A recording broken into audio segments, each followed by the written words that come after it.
Muchas gracias al Casino Obrero por acogernos como siempre y también a todos los que nos han regalado su trabajo, que esto ya sabéis que es una cosa completamente altruista. Entonces estamos muy agradecidos, sin ellos esto no podría existir. Y bueno, la revista empieza con la cubierta. Y la cubierta, tenemos aquí al artista, es una cubierta preciosa, Miguel González Mariño. ¿Dices algo como el vídeo? No. Pues vamos a poner el vídeo. Vale, el vídeo tiene audio y explico el proceso de cómo se ha realizado el dibujo y el diseño, porque primero es el concepto y luego ya dibujar. Vale. Nosotros también. A ver el volumen que está aquí. El volumen. Está aquí. Pero el aparato de... ¿Cómo se puede poner el audio? Es que nosotros no le hablo por eso. Bueno, pues entonces lo comento yo. Somos menos inútiles de lo que parecemos. Bueno. Tiene audio, pues eso, el dibujo está hecho digitalmente y la característica principal del dibujo digital es que te permite trabajar por capas. Entonces, eso es como cuando haces el boceto y luego pintas, pero hasta infinito. Entonces siempre tienes la posibilidad de corregir, de ampliar, de probar, porque puedes hacer infinitas capas. Y entonces, esa facilidad es la que te permite hacer diseños rápidos. Luego ya el estilo artístico que tengas es de cada uno. Yo empecé con un dibujo cubista que para la portada tenía una idea y con el concepto de dejar industrial, dejar cultural y dejar natural. Los tres conceptos que se reflejan en la sierra y el río, por donde la industria en las chimeneas, evidentemente, y la cultura en el propio libro. ¿Por qué? Porque es arte expresionista, digamos que es vanguardista, y eso denota pues, que dejar ahí impulso creativo, porque es un vídeo simbólico también, pero intrínseco que está en el dibujo. En ese dibujo que está llevado como panorámica, he dibujado un centro comercial y una casa de la cultura, que es un edificio bien trend, o sea, es como el futuro de la industria comercial, la industria, pero es importante el comercio y sobre todo la cultura. Por eso ese centro cultural tan descomunal que no lo veo todas las cosas juntas.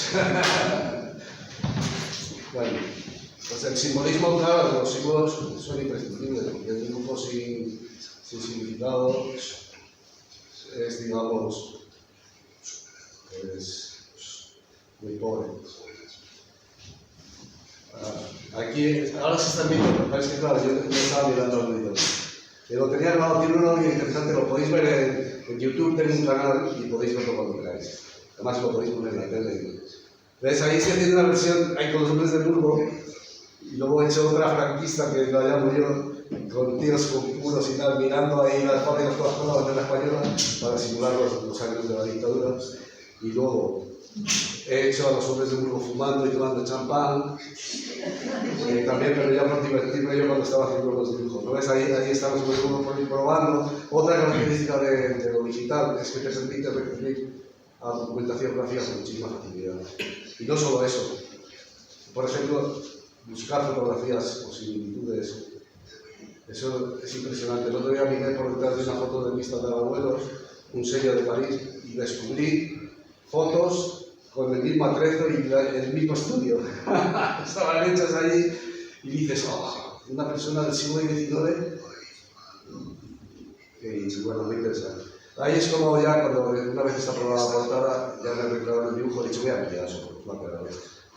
Y por eso he hecho ahí un dibujo panorámico. Primero la lápiz, ahora lo dibujo suave, y lo voy dando líneas, voy probando. Ahora hay un trocito largo de retoques y tal. Pero siempre es como pintar con guache un poco, porque cubre. No sé si conocéis los tipos de pintura, pues la acuarela, por ejemplo, es lo contrario al guache y al óleo. En la acuarela tienes que preservar o cuidar los blancos, que no se manche el papel. Y en el óleo, sin embargo, puedes cubrir, y con las acrílicas igual. Es una diferencia abismal. luego está la guada, que es otra técnica, que es como puedes comenzar con una guada y luego colorear. Pero el caso es que el dibujo es la esencia. Entonces vas probando, vas poniendo, vas quitando. Ahora dices, quiero quitar el barrio que parece Madrid, aquello de arriba. Ahí tiene que estar un poquito de lo que sí. Y entonces decido que es que no se ven las fábricas prácticamente, compiten con las fábricas. Ahora cuando lo quitemos y ponemos las montañas, se vuelven a ver solo las fábricas y ya. Es un detalle del ojo, la prioridad, si tiene cosas al lado ya no distingue. Si vamos a ver las limpias las chimeneas sin nada alrededor, pues está ahí. Y ahora van a aparecer ahora más grandes cuando desaparezcan. Hay así viviendo ahí con las excavadoras, quitando todo Madrid. Y ponemos los picos que vas a decir que son tan bonitos. La música va a volver también. Es otra cosa que hay que aprovechar en el sitio. Claro, eso es una pena, no sé por qué no tenemos tanto, pero bueno, da igual. Pero que lo mismo pasa con la pintura y el dibujo, que hay técnicas muy fáciles. Con la música más igual, ahora puedes poner una base sonora, puedes poner capas, y puedes tocar violines, puedes poner un coro, solo con el teclado.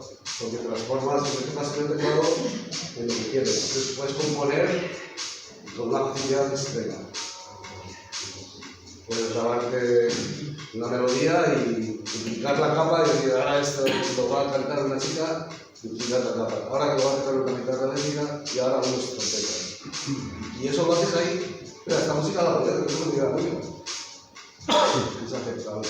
Claro, los amigos de mejor puedo decir. Pero es que si pongo música de jazz, no me lo quitan. Como que cojan los derechos de autor, tú vas a quitar el permiso, te quitan el dinero. Sin embargo, así, tira para adelante. Yo publico el canal de YouTube, tengo 140 películas de dibujos de este tipo, de animaciones de ciudades, de dibujos, de cómo se hacen dibujos. Luego también hay experimentos gráficos de narración de dibujo animado. Pero bueno, yo lo que quiero es agradecer al Centro de Estudios que me invitaran, me ha hecho mucha ilusión venir a viajar. Agradecidos nosotros. Porque yo no me entera mucho porque las cosas lo difíciles. Ah, bueno, vale, eso es lo niño a las vanguardias. La vanguardia del arte, el arte vanguardista es el arte revolucionario, ¿no? Coincide con la Revolución Soviética y se produce en el arte reacciones de gente joven, de París, rompen con la tradición, hay que romper con la tradición. Entonces Picasso hace las señoritas de Aviñón, todo el mundo está él mismo se sorprende de lo que ha hecho, porque es que no responde a la estética clásica, sino todo lo contrario. Y los artistas vanguardistas, tanto en su aspecto revolucionario como cultural, ¿no? O sea, las vanguardias, Picasso, por ejemplo, entendemos a Picasso. Hay una cosa que es en los límites de Picasso, es cuando quiere hacer un cuadro que haga daño. Te pondría hojillas de afeitar en el cuadro. O sea, en lugar de pretender con el cuadro apagar, lo que quiere es despertar algo, reacciones, emociones, que es la diferencia, ¿no? El realismo te deja sorprendido, qué belleza fotográfica, que igual una fotografía, pero sin embargo un cubismo o un expresionismo abstracto o un expresionismo, eso corresponde al Puente, es un grupo que nació en Dresde, que tenían envidia de que todo se estaba desarrollando en París, el impresionismo, el cubismo, todas las vanguardias estaban en París, y los alemanes, estos jóvenes, estos chavales dijeron, aquí no somos capaces, ese es el niño, aquí somos capaces de hacer algo vanguardista, algo nuevo. Pues eso es lo que decía el pintor y fundó un grupo, que era el Puente, el Wickel, se dice. Y como es un estilo parecido a este, no sé si conoces a Kistler, es el pintor más importante de ese grupo. Y hay otra corriente polaca también que están ahí mencionados en el cuento que estoy enseñando, hay dos pintores polacos también expresionistas que son importantes por eso, porque hicieron lo mismo, la misma tarea de crear, de ponerse en el tren de la modernidad, ¿no? Y eso es lo que hacían los artistas revolucionarios. Claro, porque ser un artista de esos era ser pobre, porque la burguesía no acepta eso que nos vivía. Yo creo que ya los tiempos que vivimos, no sé, recuerdo hace ya muchos años cuando no sé quién me dijo que el arte contemporáneo es como tomar frutos secos, ¿no? Que empiezas con una almendra o todo eso, o sea que hay que mojarse, porque hay tantas corrientes que es una maravilla. Entonces, yo siempre he notado el yugo del realismo, del naturalismo, siempre está ahí detrás. Si lo has hecho bien, si es perfecto, si tiene rigor. Sin embargo, hay otras maneras de hacer las cosas, ¿no? El rigor es necesario, pero también la libertad de gestual. Entonces, pues, hay que innovar. Hay que innovar, y empezar hay que innovar. Igual, desde yo, si me pongo a trabajar algo, me imaginaba la calle, la fábrica de García y Gascón, como una gran biblioteca. De toda la gente que estamos ahora de la baby boom, que no sabemos entender las cosas, poner ahí en el ayuntamiento un receptáculo para facilitarle a los ¿cómo los llaman? Los baby boomers, para facilitarlos en cuanto quitan las bibliotecas. Yo no puedo tirar libros. Yo necesito que esos libros, tengo una colección de cómics y de libros que todavía por leer, y muchos leídos, pero he ido uno a uno comprando los discos que es impresionante. Yo eso no lo puedo dejar en cualquier sitio. Sería una tristeza total. Libros de arte. Eso hay que hacer con la biblioteca, que los jóvenes la usen para lanzarlos. No se puede ser ignorante. La ignorancia no es lo que hay, desde luego. Y el arte, precisamente ahora vivimos unos tiempos asquerosos en ese sentido, porque los artistas estamos en la base de la pirámide. Es como cuando ibas a Cuba y decían los médicos ganan nada, están por debajo de un tío que está pidiendo en el aeropuerto. Estaba invertida la palabra, es decir, los médicos ganaban $20. Y encima, si contestaba, le mandaban un juego que hay perdido. Y si me fue así, da igual. Por desgracia, es una realidad humana. Y es una tristeza absoluta. Están deprimidos, no tienen nada. Como un diccionario. No se puede traer a notar un diccionario a La Habana, de correos. Y luego no tienen posibilidad de mandarles giro postal sí, de correo sí. Pero, por ejemplo, compañías de paquetería no van. Y que los tienen aislados. Entonces, es tremendo. La situación cubana que viene de la visión de esta política de pesas. Estamos haciendo una mezcla. De todas maneras, eso, la necesidad del arte de que suba un poquito. Llevo 40 años y que 40 años haciendo cómics también, que quito un partido de estoy esperando que de fuera me venga algo a preguntar, interesándose por lo que estoy haciendo. No hay tantos talentos, no hay muchas cosas culturalmente semejantes de tantos años. Y Salamanca igual, Salamanca es una ciudad que dices, he dicho Salamanca, pero el intercambio entre artistas no existe.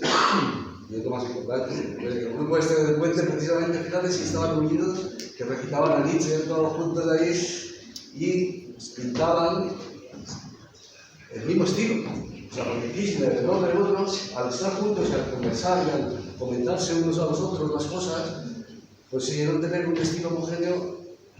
El expresionismo algo. Y los poblanos han un poquito también de ese tipo de cosas. En fin, pues ya está, expresionismo. El expresionismo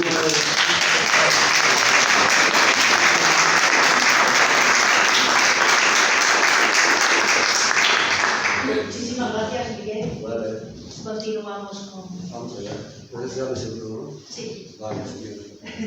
Bueno, pues eso, el canal YouTube, podéis ver la película esta y el audio que está muy divertido. Sí, yo lo buscaré.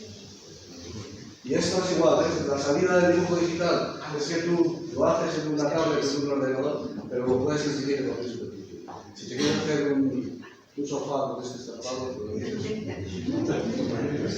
Un sofá o yo qué sé. Te puedes hacer una mesa para el café, para tomar café, lo que sea.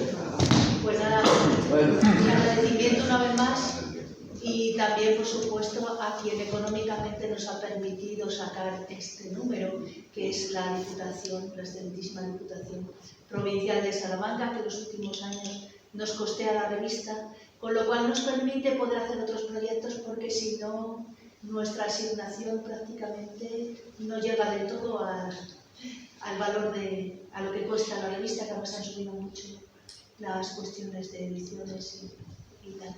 Bueno, vamos a continuar. Aquí tenemos nuestro agradecimiento.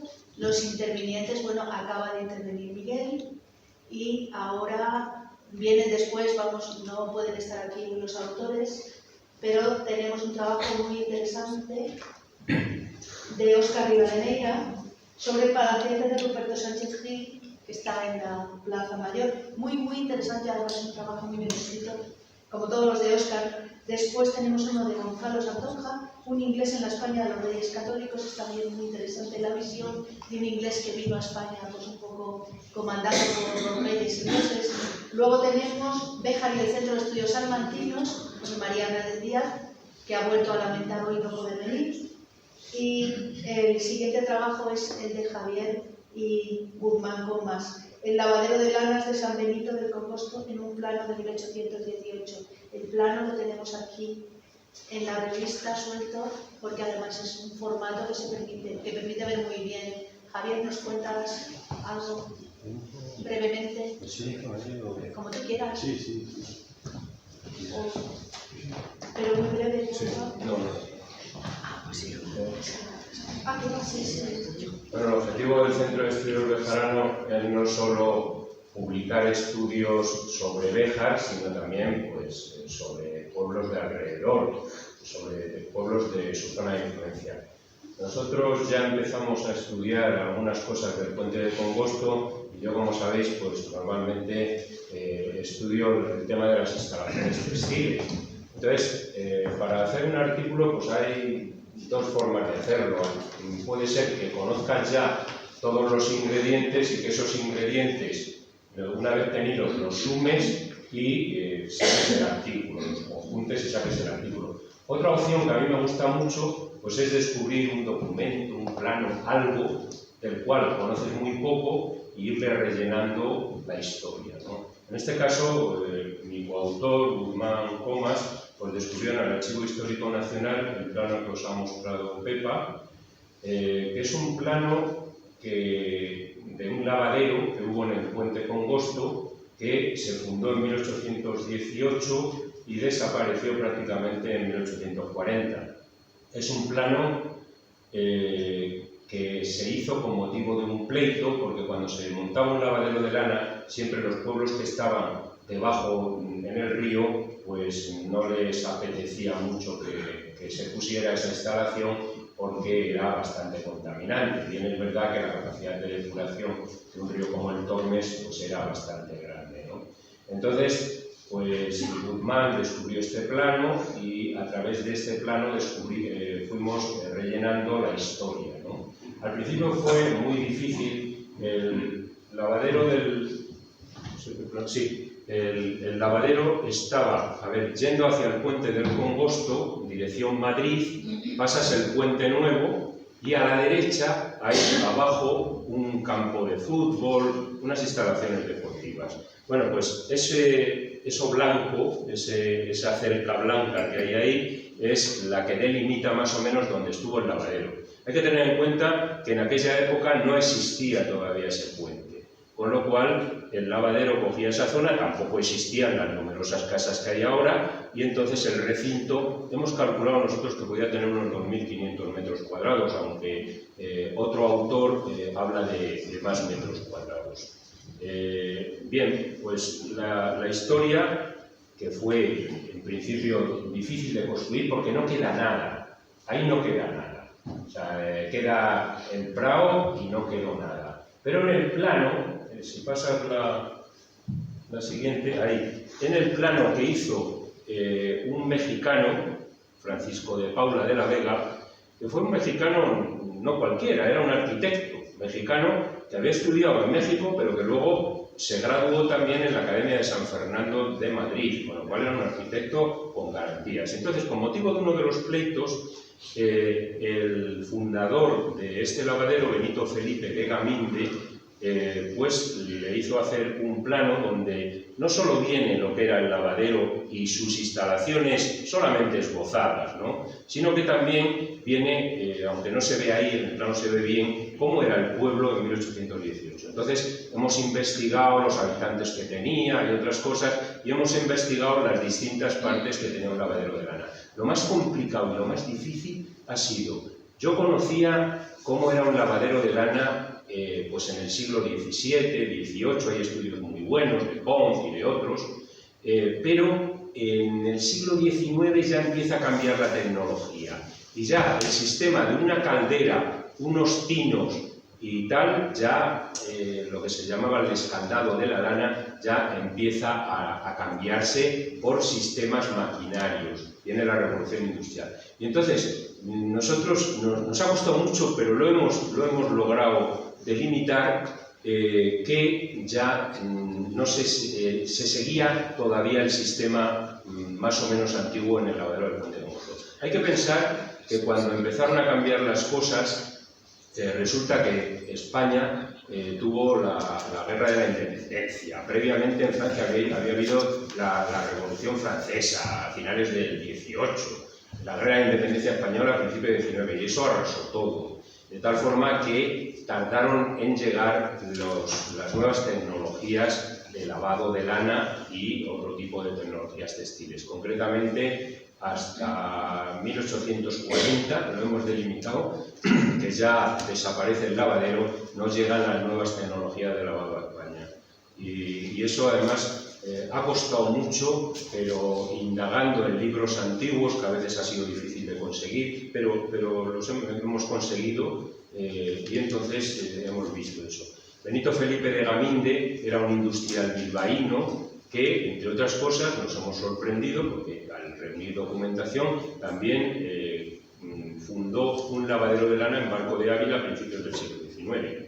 Y ese lavadero lo fundó para una empresa para la que trabajaba él en Bilbao. Posteriormente también fundó otro en otro sitio y al final acabó en el Puente de Congosto. Era un tío ilustre, era miembro del honrado Consejo de la Mesta, escribió un libro sobre la situación de las lanas españolas en 1827 que iban de capa caída, y el que se arruinara el lavadero fue consecuencia de que la exportación de lanas en España, que había sido muy importante, sobre todo a Inglaterra, cayó mucho, sobre todo como consecuencia de la Guerra de la Independencia. Como consecuencia de la Guerra de la Independencia se dejó la transhumancia durante muchos años. Y pensad una cosa, a finales del 18, de 5 millones de ovejas que había en España, 4,5 millones hacían la transhumancia. Bueno, pues eso se acabó durante muchos años. Los dueños de las ganaderías de ovejas, de ganado ovino, perdieron el contacto con su ganadería, por mucho que vivían en Madrid, etcétera, cuando la Guerra de la Independencia me refiero. Y entonces, la verdad es que la lana perdió mucha calidad, Alemania nos pasó por la tangente y las importaciones de lana española, sobre todo a Inglaterra, pues disminuyeron grandemente. De tal forma que este lavadero se cerró. Bueno, luego hay una anécdota relacionada con Béjar, y es que las tropas de ¿cómo se llamaba? El carlista, ¿no? De Basilio, del general Basilio, con 1000 infantes y 500 caballos, arrasaron Béjar en 1837. Entonces vino el general Pardiñas, que da nombre a una calle, y los echó, ¿no? Y se fueron hacia Barco. En Barco los recibieron a tiros y tuvieron que largarse. Y entonces fueron al Puente de Congosto, donde había menos defensa, y allí arrasaron todo, incluido el lavadero. El lavadero luego medio lo reconstruyeron, pero ya la cosa fue de capa caída. En 1838 murió Benito Gaminde y ya la cosa fue a menos y se acabó. Y esto es un poco de lo que va el artículo. Muy bien, muchas gracias.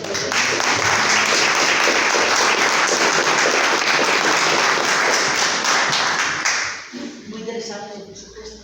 Bueno, después tenemos aquí a Ángel Sánchez Redondo, línea merendera, 1523-2023, es donde se delimitaron los caminos de Béjar y el barco de Ávila. Entonces, esta es la peña, ¿no? Ahí es la peña. Antes de nada, estáis invitados formalmente e informalmente a que en cualquier momento, con quien he estado más en contacto para la preparación del artículo, en algún punto también lo he comentado, que hagamos alguna excursión para ver la peña y el entorno y cualquier otra cosa que pueda. La iglesia de mi pueblo, muy bonita, y que tiene que ver, en cierto modo, con algunos rasgos de algunas iglesias de por aquí, ¿vale? de la del Río, etc. Y bueno, pues antes que nada, decir que yo soy un intruso aquí, totalmente, ¿vale? Yo soy del Ducado de Alba.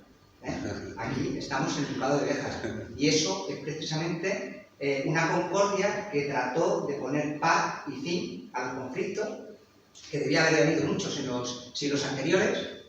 Hubo hasta 4 concordias de condado o deslices, perdón, 5 antes de la concordia de Peñaventera y otros 5 después. O sea que la cosa no se dio a lo largo, ¿vale?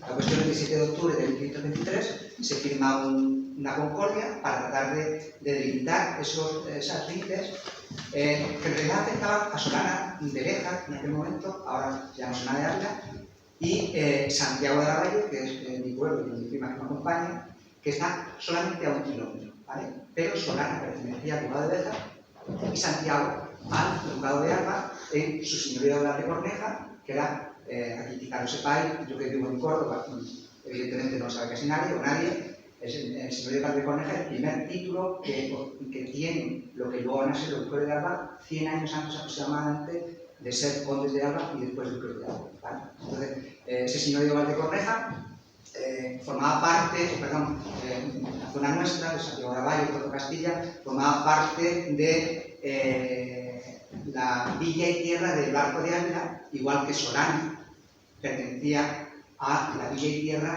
de Béjar, ¿de acuerdo? Que por cierto, una de las cosas que a mí me gustaría en algún momento, si se puede encontrar descubrir, es saber exactamente el momento y por qué aquella zona al otro lado de la sierra, Solana de Ávila hoy día, La Zarza, los Gonzalinos, el Tremedal, pertenecieron a Solana pertenecía al Ducado de Béjar, porque en principio no era así, ¿de acuerdo? Pero en un determinado momento sí llegó a pertenecer y llegó a pertenecer hasta el siglo XIX, moderna división territorial, ¿vale? Bueno, la concordia esta, unos años antes, uno de mi pueblo que vive en la sierra, en la Somacia, Baudi, y yo hemos empezado a buscar cruces, se grabaron 14 cruces desde lo alto del Galindo hasta la parte de abajo, y hemos encontrado 10.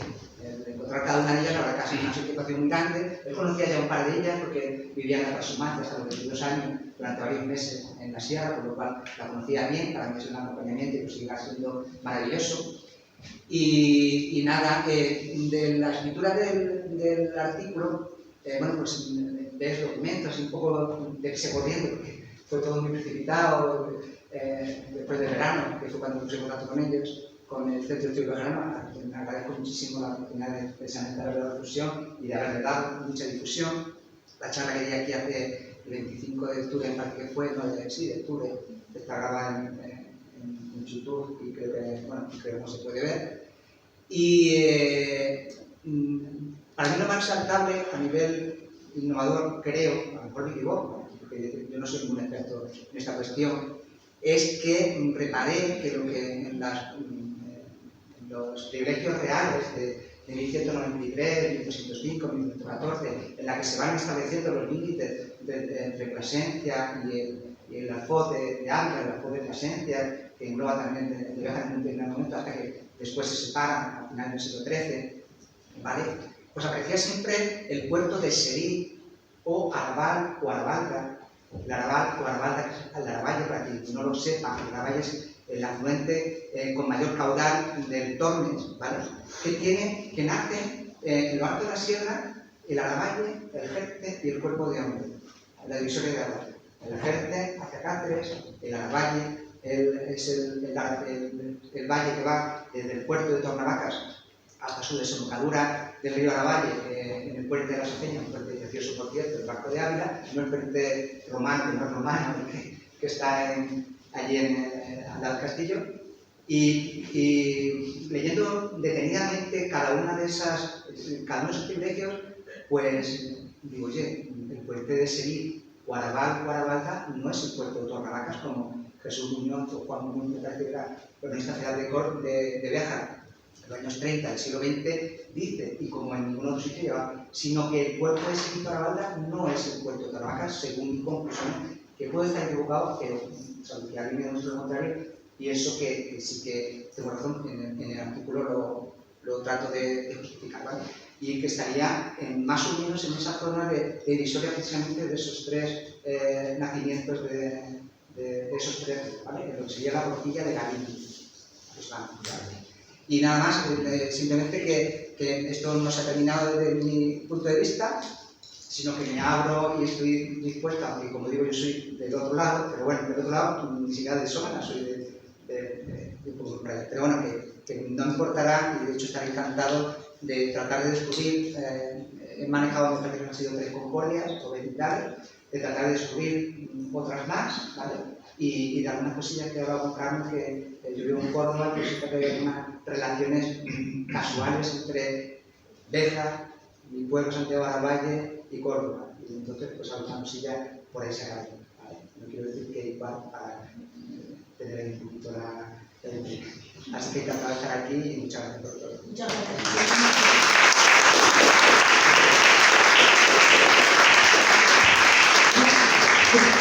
Así que pedimos perdonado por la concordia hace ya 5 siglos, o sea que, aunque sea de los otros, pues, que ya nos pusimos en paz hace 5 siglos, luego aunque sea del otro lado, pues, bueno. Vale, no he puesto esta, que es que está muy interesante el artículo de Ángel, porque además te va señalando las líneas y vamos que se ha recorrido todo aquello, la verdad que lo he encontrado. Aparte de estar señalado ahí, también está el link, o sea, el enlace, para que el que quiera ir con el GPS, subir a la primera es complicado, de la segunda y la tercera. A partir de la novena hacia novena, décima, 11, es bastante comodillo. De ahí hay bastante que la que para conocer. Interesantísimo. Bueno, le sigue el trabajo de Carmen Castón, el proyecto de conversión de la puerta de la Villa de Béjar en un arco de triunfo de la Revolución de 1868, que tuvo mucho eco aquí, como ya sabéis todos. Bueno, mi aportación en este trabajo de este año es 4 dibujos inéditos de la famosa puerta de la villa, de la cual solo teníamos la foto famosa de Juan Cambó, que precisamente se tomó en septiembre de 1868. Esta puerta era la puerta de acceso por el este, en la zona del recinto amurallado, aún con una contextualización de la época medieval, de los distintos recintos amurallados.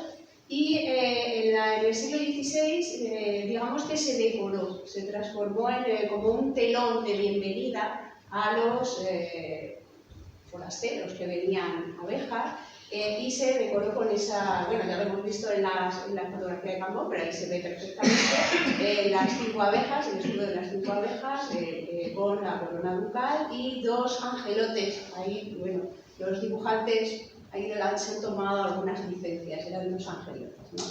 ¿Qué ocurre en 1868? Que el sentido simbólico de la puerta ya no es simplemente un uso defensivo, ni tampoco da la bienvenida a la villa, que también, ya ciudad, por cierto, desde 1850, sino que se transforma o intenta transformarse en el símbolo de ese septiembre de 1868. ¿Cómo? La Junta Revolucionaria aprueba en pleno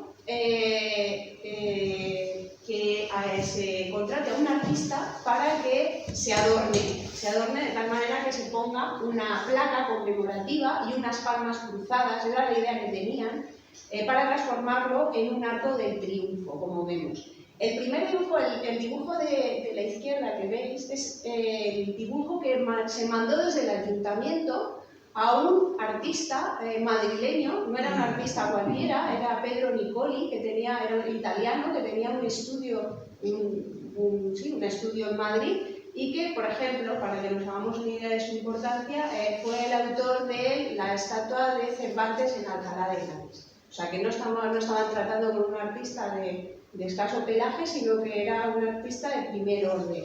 El autor del dibujo de la izquierda no lo tengo muy claro, porque no está firmado. Pero debía de ser Demetrio Muñoz Amador, que Javier aquí lo conoce bastante bien porque hizo un plano de Navahonda, también en aquellas fechas, porque era el maestro de obras en aquel momento del ayuntamiento. Pero fijaos, a ver, desde el punto de vista artístico nos parece mejor el de la derecha, ¿no? Aparentemente, ¿no? Pero el de la izquierda tiene medidas. Nos está dando las medidas exactas de la puerta. ¿Por qué? Porque está haciendo ese dibujo in situ, lo está haciendo viendo la puerta en ese momento, ¿no? Y lo que hace es la idea que tiene la Junta Revolucionaria en ese momento de cómo se tiene que decorar esa puerta. El segundo dibujo, en cambio, es de Pedro Nicoli. Ese dibujo se manda a Pedro Nicoli y Pedro Nicoli dice: no estoy de acuerdo con la idea que tenéis y yo lo haría de otra manera. Pero ahí ya no vemos las medidas, porque él no tiene la puerta delante, lo está haciendo basándose en el dibujo de Muñoz Amador. Por eso veis número 1 y número 1, es la misma numeración, porque hay un número 2 que es la siguiente diapositiva, o la anterior en este caso. Ahí veis, pues hay un detalle exacto de lo que querían hacer la Junta Revolucionaria, poniendo el 28 de septiembre de 1868 de una manera u otra. ¿Esto se llegó a hacer? Pues no lo sabemos. Esa es una de las incógnitas que rodean también este asunto. No lo llegamos a saber. Lo que sí sabemos es que en 1876 la puerta se derribó, además con nocturnidad y alevosía. A ver, el concepto que tenemos ahora para nosotros sería una borrada, ¿no? Es haber tirado esa puerta. Pero en aquella época no se tenía ese concepto. El progreso era lo más importante. Se estaban tirando lienzos de murallas por todas partes, estaban ampliando las ciudades y el alcalde en ese momento, Vicente Ferrer Vidal, es el que derrumba la puerta y del que tenemos esa idea, ¿no? Un poco de atentar contra el patrimonio. Es interesante, también se estudia un poco la figura de Vicente Ferrer Vidal, porque había sido simpatizante de la Revolución del 68, había estado implicado en los hechos del 29 de agosto de 1867 y se había tenido que exiliar. Pero luego está de alcalde en la Restauración y además era cuñado de don Nicomedes Martín Mateos. Eran cuñados entre los dos. Y si decimos, por ejemplo, que el acto del derribo ocurrió entre el 27 de septiembre y el 2 de octubre de 1876, coincidiendo exactamente con la fecha. A ver, yo no quiero decir que esa sea la causa principal, ¿no? Que lo que estaban haciendo realmente era tirar el símbolo de la Revolución del 68 cuando ya había otro sistema político muy diferente. No es esa la única causa, ahí también doy la explicación. Pero también, digamos que es atractiva, juguetear con esa idea, ¿no? Que fuera un motivo también político. Y además se hizo muy rápidamente, sin esperar la opinión del gobierno provincial, que en su sección cultural, digamos así, o patrimonial, el informe era negativo para derrumbar la puerta. No esperaron. Incluso se preguntó a don Nicomedes y él alegó que no tenía ningún mérito artístico. Es curioso, ¿no? O sea, también hay un documento que alega que la puerta tenía elementos metálicos. Esas palmas eran metálicas. ¿Puede decir esto que sí que ya habían hecho esa transformación en Arco del Triunfo?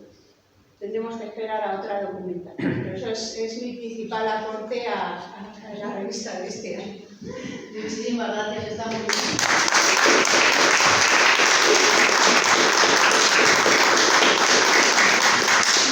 Francamente interesante el estudio. Ahí la intelectualidad apoyando una cosa que nos parece una salvajada. Bueno, el siguiente estudio es el de Teresa López Hernández, que va a acompañarme aquí, sobre la acción social femenina de Nuestra Señora del Castañar, que fue de 1916 al 37. Bueno, la acción social femenina de Nuestra Señora del Castañar, que en principio se llamó de protección obrera aunque acabó llamándose así, apareció, se constituyó en 1916 y se debió principalmente a la preocupación que existió a finales del 19 por la cuestión obrera, la cuestión social más bien. La cuestión social entendida como la precaria situación en que vivía la clase obrera debido a la revolución industrial y al liberalismo económico. Y claro, hay que pensar que si la clase obrera en general vivía mal, las obreras, las mujeres obreras, siempre eran peor. Entonces, esta cuestión social la Iglesia también se va a preocupar por ella. Y va a dar una encíclica que se llama Rerum Novarum, en 1891, donde, a partir de esa encíclica, a raíz de ello, se van a crear asociaciones de mujeres católicas, como esta, para, digamos, intentar cambiar un poco las situaciones de la obrera. También es verdad que para contrarrestar el avance del socialismo, la clase obrera estaba cada vez más unida a los socialistas y ellos pensaron que era una manera de contrarrestarla, intentando acercarse a ellas. Bien, la acción social femenina no pretendía desde luego ni una reforma social ni una reforma económica. Se basaba en la beneficencia, pero también va a aplicar principios de justicia social.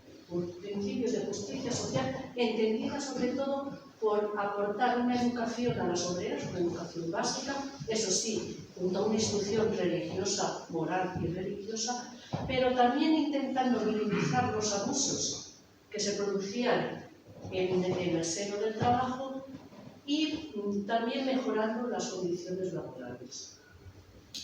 Todo esto, a raíz de una serie, ellas hacen una serie de actividades que van a beneficiarlas, que van a procurar que todo eso se lleve a cabo. Se logró, bueno, pues hasta 1937, son unos 20 años lo que dura. Sí, ¿por qué digo hasta 1937? Son las últimas noticias que tenemos de la asociación.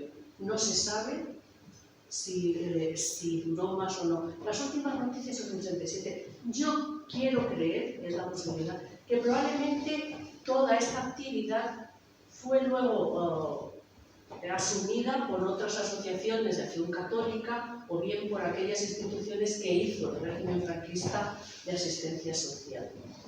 Y desde mi punto de vista, sí lo lograron.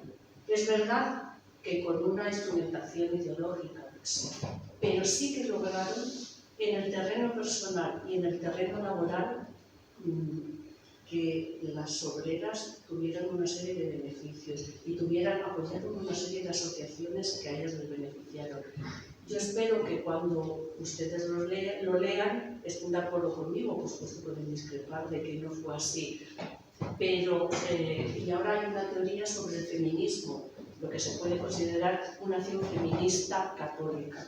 Eso ya depende de cada uno, yo no me voy a meter en estos beneficios por ahora. Así que ahí lo tienen y espero que les guste. Gracias.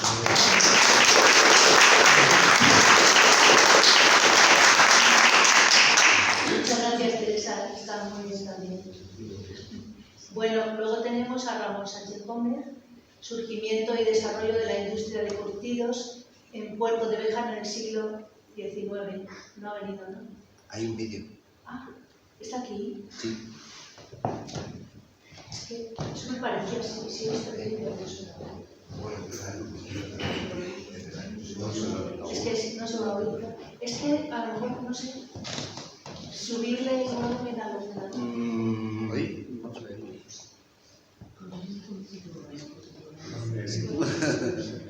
Pues continuamos, es una pena, porque además el artículo está fenomenal y bueno, pues salimos un poco también, no solamente de Béjar, ¿no? Igual que nos hemos ido a la Peña Merendera, pues también a Puerto, que tuvo una industria muy interesante de curtidos.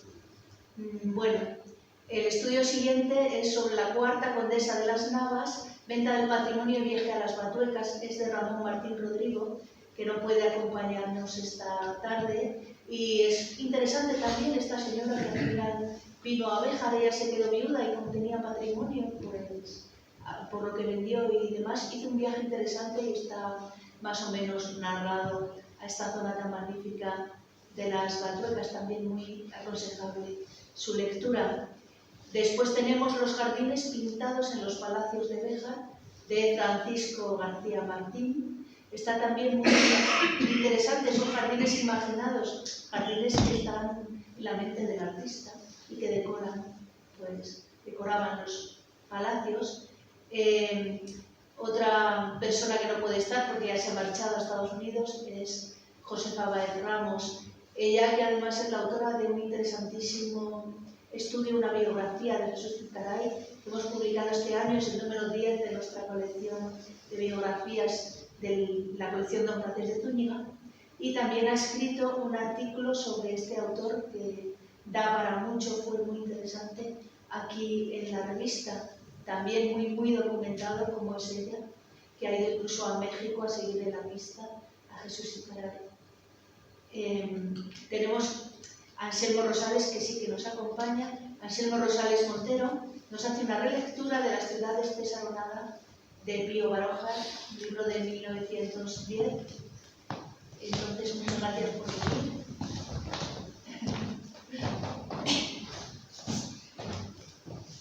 Permíteme que me siente por estática y que lea por estética para no equivocarme. Claro. Buenas tardes. En primer lugar, gracias al Consejo de Redacción del Centro de Estudios Bejaranos por haber estimado la publicación de este trabajo. Mi interés por escribir algo sobre Béjar surgió tras la lectura del artículo de Marcelo Mata de Álvaro, Béjar Iluminada, Castroduro, Puerto Pomares y Cejar, en su blog Agua de Palabras y posteriormente en la revista de Estudios Bejaranos. La novela César Ronada de Pío Baroja presenta dos protagonistas, Castroduro y César Moncada. Si bien es cierto que las ciudades literarias se construyen con retazos de otras ciudades, yo las llamo ciudades Pasgo, Castroduro, ciudad en la que sucede una buena parte de la acción de la novela, parece el trasunto de Béjar. Sostiene Marcelo Mata, con razón, que en Castroduro hay referencias evidentes que pueden hacer coincidir esta ciudad literaria con Béjar, como lo prueban las referencias al Tranco del Diablo, el Casino Obrero, un asilo llamado Hermanitas de los Pobres, el nombre de Guiomar en el escudo del castillo, la Fonda del Comercio, la Fonda de España, una referencia al vino Aloque,